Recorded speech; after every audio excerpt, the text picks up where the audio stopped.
Okay, hey guys. So you want to get into videography or filmmaking and start making money with a camera. This video, I'm going to go over all the basics, all the information you need to know to be able to pick out your first camera, lenses, accessories, things like that. Now, there's a massive market for filming in 2025. It's bigger than ever and it's getting bigger and bigger. Every single business needs video. So you've got unlimited work out there. I think it's great to get into because you can pretty much go in any direction you want to go in.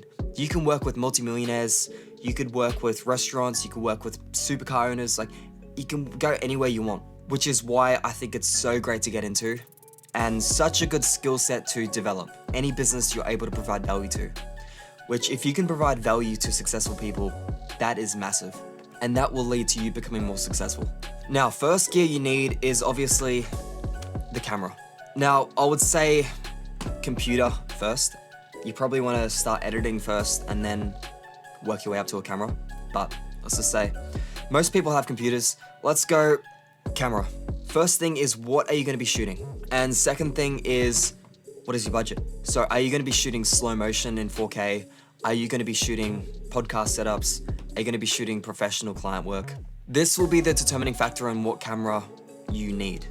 Now, you want to get the best value for money, so you don't want to get something with features you don't really need. Unless you have the money, go for it. So first thing is 4K. I recommend you get a camera with 4K. Now, most cameras have 4K. If you're getting a camera that doesn't shoot 4K, what are you doing? Just filming your phone. Like every iPhone shoots in 4K, so what are you doing? So 4K is necessary, get 4K. Where it gets more expensive is when you shoot 4K slow motion. That's where the price increases. That's where it gets into the more professional category. Most cheaper budget cameras can shoot 4K in 25 frames, 30 frames a second, standard. But to get 4K 50 or 60 frames a second or higher, you're gonna have to up the price a little bit. Now, there's still some great budget options to be able to shoot slow motion 4K. Yeah, you're just gonna have to spend a little bit more money, so keep that in mind. Why you would want to shoot in 60 frames or 50 frames is then in editing, you can halve the frame rate and you can do slow motion. So if you shoot in 25 frames a second, if you halve that, you're not gonna get enough. 12.5 frames a second is not gonna be smooth enough. There's not enough frames in the second to play back smoothly. You need a minimum of like 24 to play smoothly. That's the standard for movies, 24 frames. 25 frames in Australia. If you try and halve 25 frames a second, it's gonna be all choppy and horrible. Yeah, it's gonna look shit. If you shoot in 50 frames a second, you can now halve the speed and then it goes down to 25 and you're able to get smooth slow motion. So I can see what I mean. And then you can go up to 120 frames a second. Like in Australia, if I shoot in 100 frames a second, I can go to 25% of the speed and get extreme slow motion. Now, you gotta keep in mind, there's AI slow motion now. You can shoot in 24 frames and then slow it down and use AI. That's all there, but we're not gonna talk about that. We're just gonna keep it simple. Preferably, you wanna do the slow motion in camera anyway for the best results. So picking out your camera. If you're doing a podcast setup, any talking to camera stuff where you're not gonna do slow motion, don't need to worry about 4K 60 frames. If you're doing cinematic B-roll, client work, anything, you're gonna wanna go 4K 60 frames. Next is the sensor size. So going back to what you're shooting, are you gonna be shooting a lot in low light? Because that's another determining factor in what camera you get. If you're gonna be shooting a lot in low light, if you're gonna be shooting at night or in dark environments, you need to factor that in. Every camera's not gonna perform exceptionally well in low light. iPhones have a lot of noise reduction and processing that happens internally, but it still looks pretty shit when you shoot really dark situations. Like the iPhone sensor is tiny, so keep that in mind. A camera's sensor is bigger, but depends on what camera you get.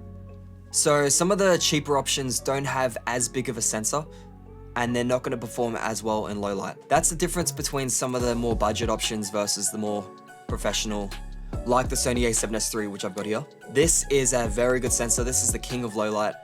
You can shoot in pretty much any environment in this. Sensor is massive.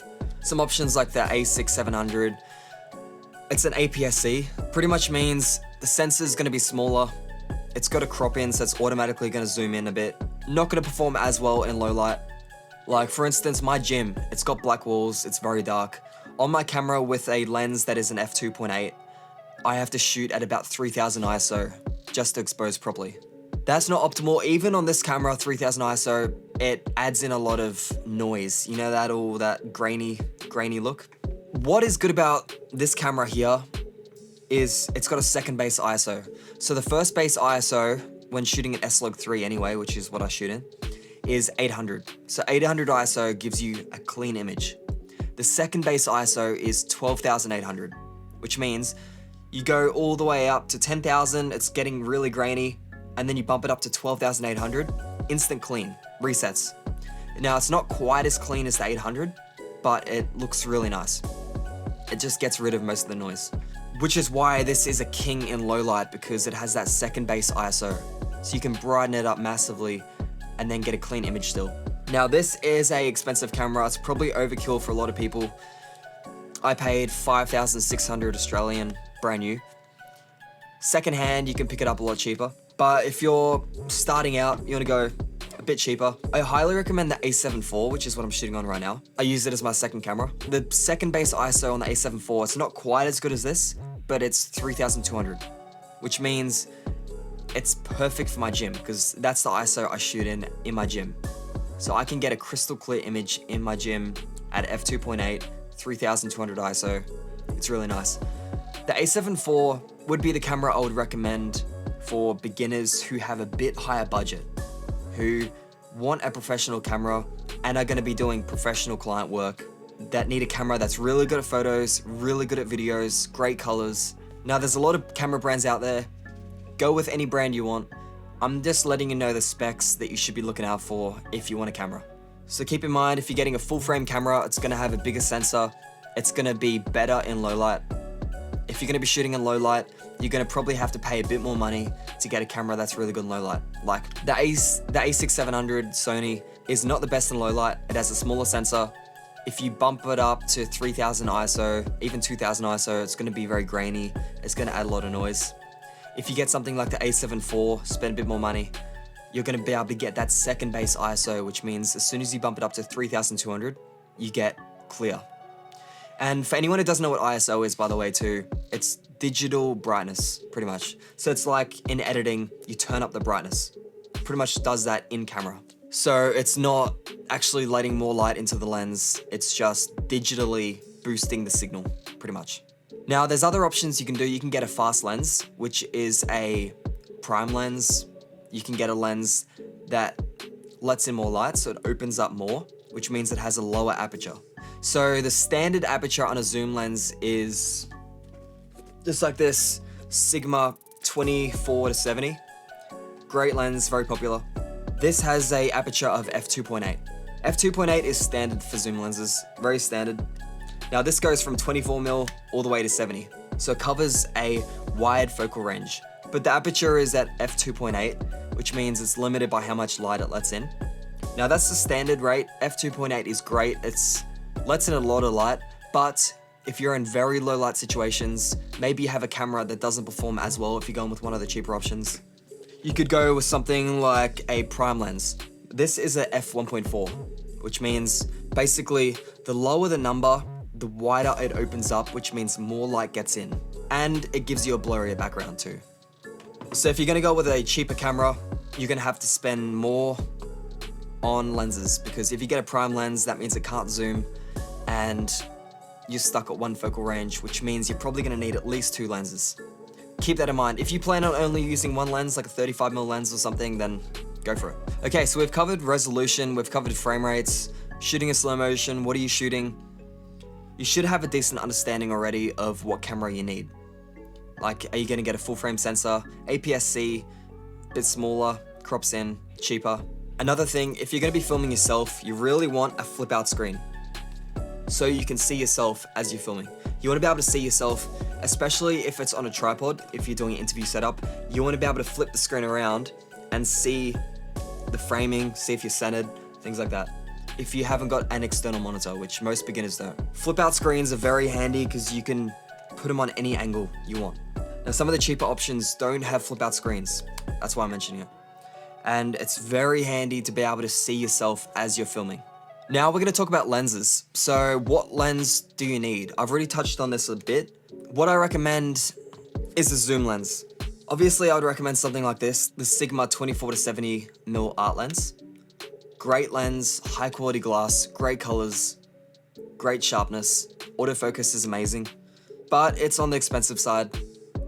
If you have the money, this is a solid metal build, really good lens. A cheaper option which I recommend for beginners would be the Tamron 28 to 75. I've had that before, really good lens. It's not quite as sturdy, it's a bit cheaper made, not quite as high quality, but it's very minimal.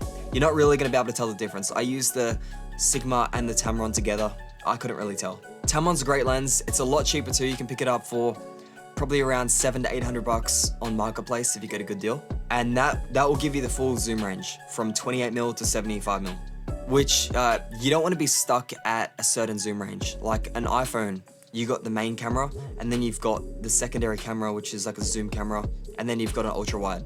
So they're different focal ranges. So the main camera on the phone, 24mm, the telephoto is whatever focal range that is at, 50mm, I don't know what it is. And then you got the ultra wide, which is around 13mm, 14mm. Now, if you use the standard lens on the phone and you just zoom in, you're zooming in on the quality. So you're losing quality as soon as you start zooming in. So you don't want to do that. So it's better to have a lens that can zoom in so you're not actually losing any quality when you zoom. So getting a zoom lens, I think for beginners is essential. If you're gonna get a one lens, one and done, go with the zoom. Tamron 28 to 75, bit cheaper, still professional quality, really good. Another option you could go for is a kit lens, something a bit cheaper. I've used the Sony 28 to 70mm kit lens. It's only like $400 brand new. It's pretty cheap.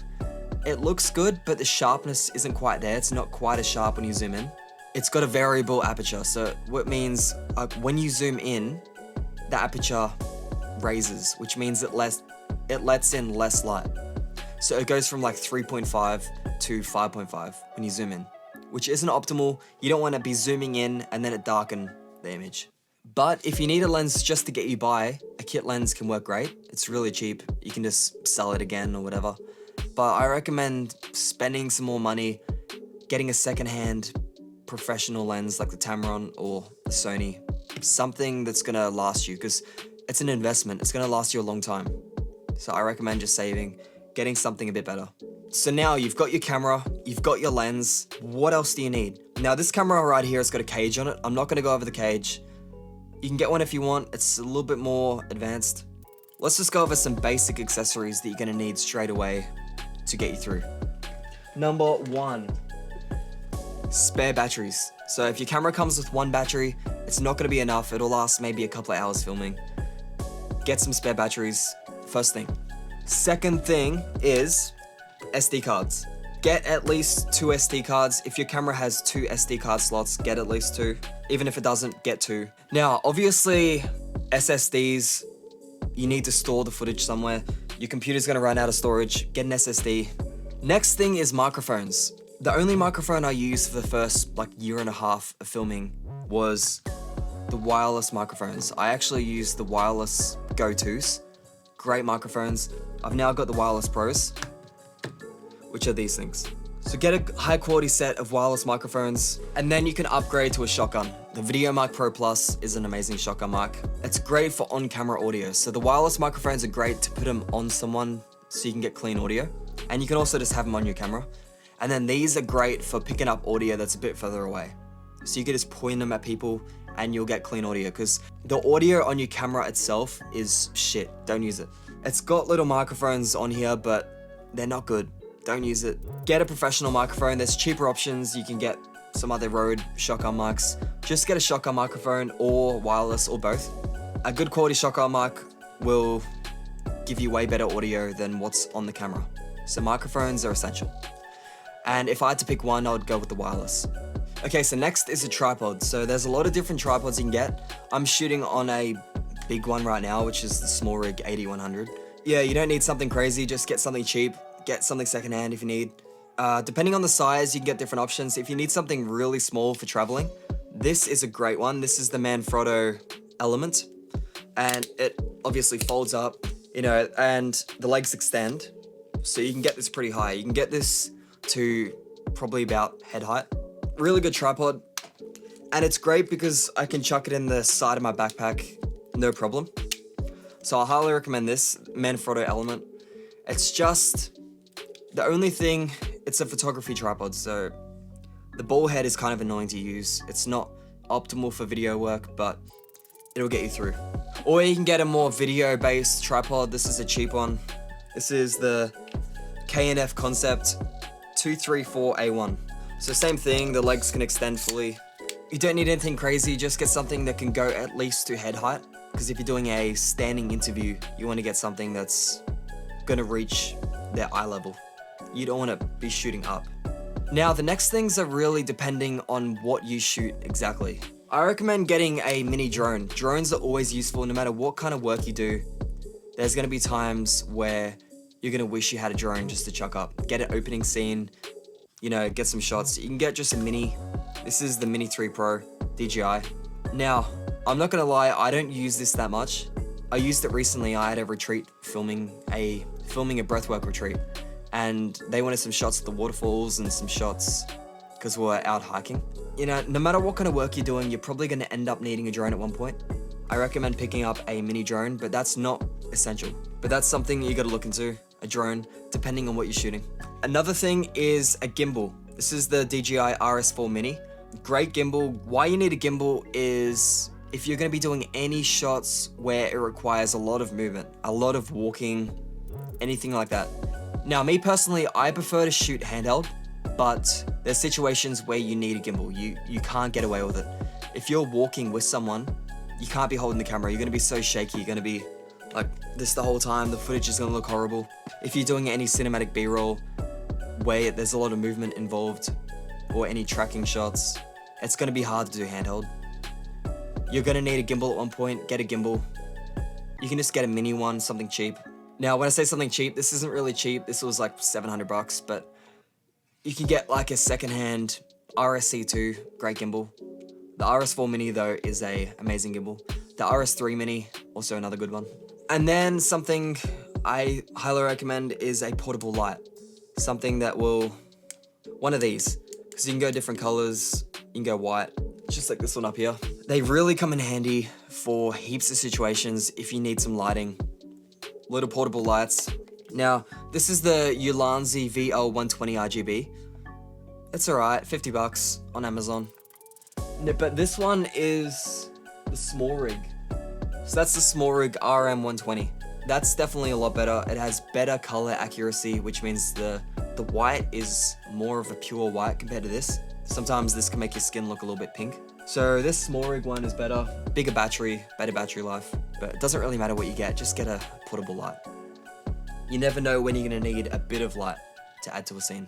And you can get really creative with them too. Like you can get light bars, you can get anything, and they're RGB, so you can do any color. So they're the basics of what you need as a beginner to start getting into videography. I probably missed some things, but I think that pretty much covers the general basics of what you're gonna need to look into. Now, I'm gonna do some more in-depth videos, obviously, but this is just a general overview to give you an idea on what to think about when you start getting into it. Let me know what you want me to break down more in depth in the comments. I'm gonna be doing videos on editing, AI, more advanced, like lighting, professional lighting setups, audio setups, so stay tuned for those. I'll see you guys in the next video. Peace.